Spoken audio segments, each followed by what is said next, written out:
What's going on, Aces? Welcome back to the channel. Hope that everybody is enjoying their Sunday evening and you guys had a wonderful weekend. So the Stephen Colbert show, you guys know late night, he has been on for as long as I can remember.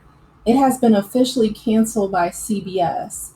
And while there's been, murmurings about the state of late night television as a whole, the timing of his cancellation is especially interesting. Some people would even say that it's egregious. But I'm going to let you guys hear directly from Stephen Colbert, just a quick clip, and then I will play you the clip as to why a lot of people are speculating that that's the reason why his show was canceled. Again, these are all speculations and allegations. CBS hasn't said specifically what was the catalyst for his cancellation, but the timing is suspicious in my Cardi B voice. Shout out to Cardi B. Let's hear from Steven himself as he addresses his audience about his cancellation. Oh, hey everybody. We got a great show for you tonight. Senator Adam Schiff was my guest. We harmonized on 7 Bridges Road. What a voice. I cried. But before we start the show, I want to let you know something that I found out just last night. Next year will be our last season. The network will be ending The Late Show in May. And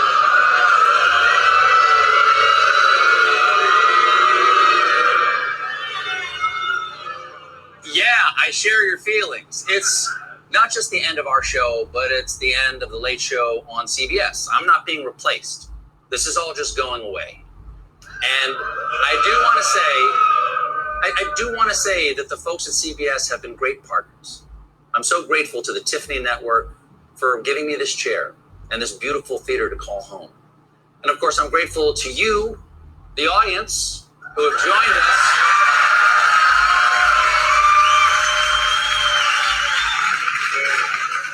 Every night, in here, out there, all around the world, Mr. and Mrs. America and all the ships at sea. I'm grateful to share the stage with this band, these artists over here.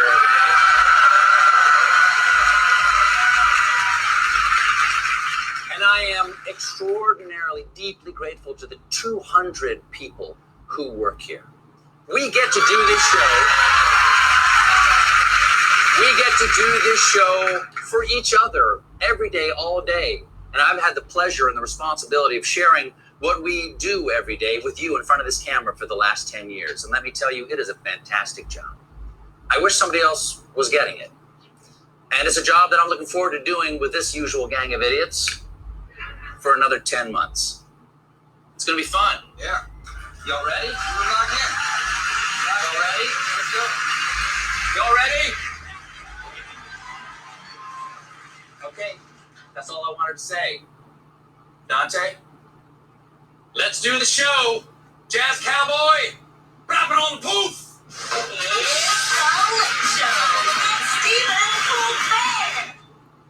Okay, so you heard it right from Stephen himself that he's not being replaced, because that's typically what happens in late night, right?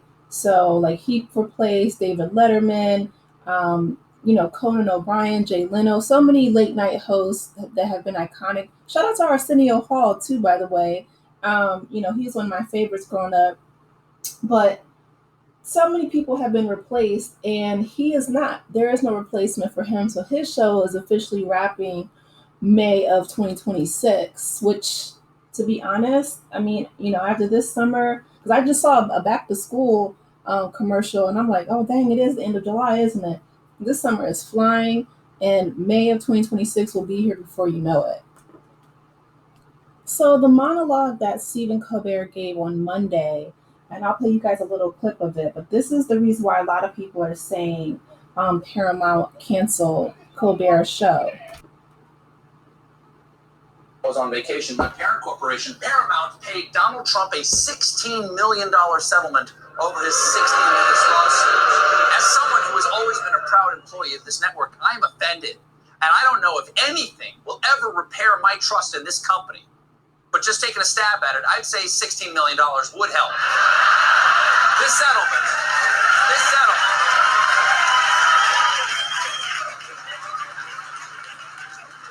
This settlement is for a nuisance lawsuit Trump filed claiming that 60 Minutes deceptively edited their interview with then-candidate Kamala Harris last fall. Paramount knows they could have easily fought it because, in their own words, the lawsuit was completely without merit. And keep in mind, Paramount produced Transformers: Rise of the Beast. They know completely without merit. Now, unlike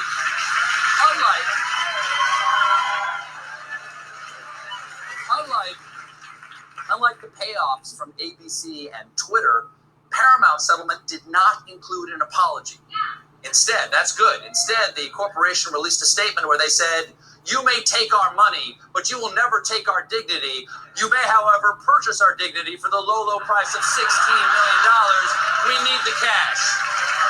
Now, I believe...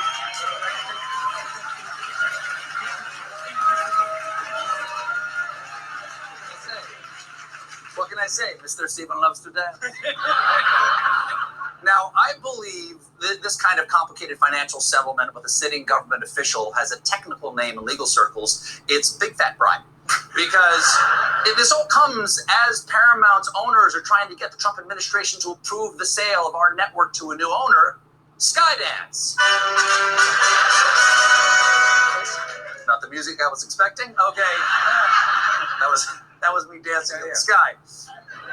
And some of the TV typers out there are blogging that once Skydance gets CBS, the new owner's desire to please Trump could put pressure on late-night host and frequent Trump critic Stephen Colbert. Okay.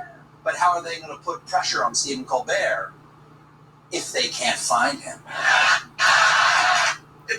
Okay, so that was what the monologue was. Like I said, I just wanted you guys to hear that short clip of him basically saying that, his parent company, Paramount, sold their dignity to Donald Trump for $16 million. Now, you guys remember, Donald Trump also sued ABC Network over something that they said on The View. I believe it was The View. For millions of dollars as well. And of course, they settled out of court. But I feel like he, is just going down these traditional media networks and just like suing them one by one. And it's unfortunate, one, because I feel like, one of the things that separates the United States from other countries is the fact that we hold dearly the First Amendment, right, which includes the freedom of speech. In my opinion, Donald Trump, and again, this is just by his actions, but he does not seem to be an advocate for freedom of speech, especially from traditional media. I remember, Elon Musk, when he took over Twitter, now he calls it X, but, he was saying how, he was such a proponent and advocate and a lover of freedom of speech. By the way, they don't have that in South Africa where he's from. But once people started utilizing that free speech, whether it was making fun of him, their accounts would get suspended. I remember Laura Loomer, her account was suspended. And he just really started messing with the algorithm. Donald Trump, years ago during his first term, when he was just, saying the things that Donald Trump says, he was suspended from a lot of social media sites, Twitter and Facebook and, Instagram and YouTube and so forth. So he ended up creating Truth Social. Now, on the flip side, I will say that I feel like Stephen Colbert's free speech should be protected, from governmental retaliation, which, of course, Donald Trump is the executive branch, because he's an American citizen and it's protected. On the other hand, right, I don't know too many people who would go to, their job and go to their, the boss or the board of directors or whatever, the parent company, right? Like, I can't see the women on The View dogging out Disney. That's just an example, right? On air and saying, I hate the mouse or whatever the case may be, right? It's just not a wise thing to do. Stephen Colbert, he said he was really upset. He came back from, vacation, and he said that he felt like they took a, quote, big fat bribe, end quote. And so while like I said, I feel like he shouldn't, in my opinion, be subjected to retaliatory measures such as they're just canceling his show. But on the other hand, I guess people could say that it's not necessarily the government, right? It's his own parent company that's pretty much shoving him out the door. So Stephen Colbert, he received many messages of support from his colleagues. Um, Jimmy Fallon says, quote, he was just as shocked as everyone, and Seth Meyers called him a great host and a comedian, an even better person.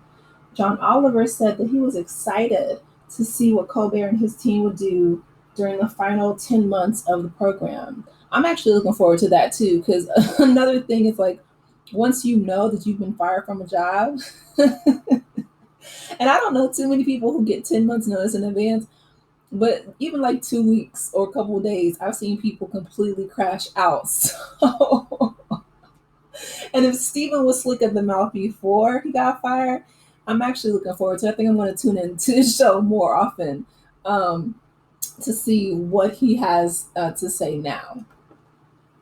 So Jimmy Kimmel actually directed an expletive at CBS. So I can't, of course, repeat that because of YouTube guidelines. But Jimmy Kimmel was really upset, to say the least. Andy Cohen said it was a sad day for the network, and of course, President Trump, a frequent target of Colbert's comedy, said on his Truth Social account, quote, that I absolutely love that Colbert was fired, end quote. Just petty. President petty. It's unfortunate. You hate to see people lose their job, especially when they're just expressing themselves. But like I said, you sometimes have to, curtail it a bit. You can express yourself, but don't. Was that saying go? Don't poop where you eat. Like, don't go in guns blazing. Because as Beyonce told us, everybody's irreplaceable. To the left, they said everything you own in a box to the left. Like, you cannot go in to your boss's office or even your boss's office and start talking about how they were taking bribes and all that stuff on national TV. I don't know what is going on between him and the guy CEO from Astronomer. I feel like just people are getting aired out left and right. You know what I mean? And he actually lost his job as well. He resigned. But this is it is a season for switch ups. I'll say that. You guys, let me know your thoughts in the comment section. Please be sure to like the video, subscribe to the channel. I will link this this article. Well, actually, I want to read these really quick before I sign off. So John Oliver, I love his show as well. He says, quote, I love I love his staff. I love that show. It's incredibly sad. I am partly excited to see what they're going to do for the next 10 months. It's terrible, terrible news for the world of comedy. Late night shows mean a lot to me, not just because I work in them, but because even growing up in England, I could watch Letterman's show, which of course was Stephen's show. And think about what a glamorous world that was. So to have got to be on Letterman's show and Stephen's show has always been one of the most fun things. And it's very, very, very sad news. I look forward to seeing what he's going to do next because that man will not stop. So he said this during an appearance in Erie, Pennsylvania on Saturday. So I think, didn't John Oliver and Stephen Colbert both work for The Daily Show as correspondents? I believe they did back when Jon Stewart was the host. Jimmy Fallon says, quote, I'm just as shocked as everyone. Stephen is one of the sharpest, funniest hosts to ever do it. I really thought I'd ride this out with him for years to come. I'm sad that my family and friends will need a new show to watch every night at 11:30, he said on Instagram. Listen, like I said, I feel like this is probably going to change the dynamics of late night television. A lot of people, including the Obamas, right? A lot of people are moving from mainstream media over to, streaming media, YouTube, podcasts, et cetera, et cetera. So for, the Jimmys, right? Jimmy Fallon, Jimmy Kimmel, like Jimmy Kimmel's over there cussing people out, but it's like, he can't stand President Trump either. So I don't know what's going to happen, but I do know, like I said, that traditional media is it's changing. The View is one of my favorite shows, and they even started doing. They moved all their stuff to YouTube as well, but they started doing a weekend show. Just to get more viewers and to get people watching. And if you guys do watch The View during the day, like I've noticed that there is an uptick in advertising, not just with commercials, but also in the middle of their show. So they're like, constantly, selling and advertising products in order to maintain their ratings, especially like I said, after Trump sued the show for the ladies being critical of him.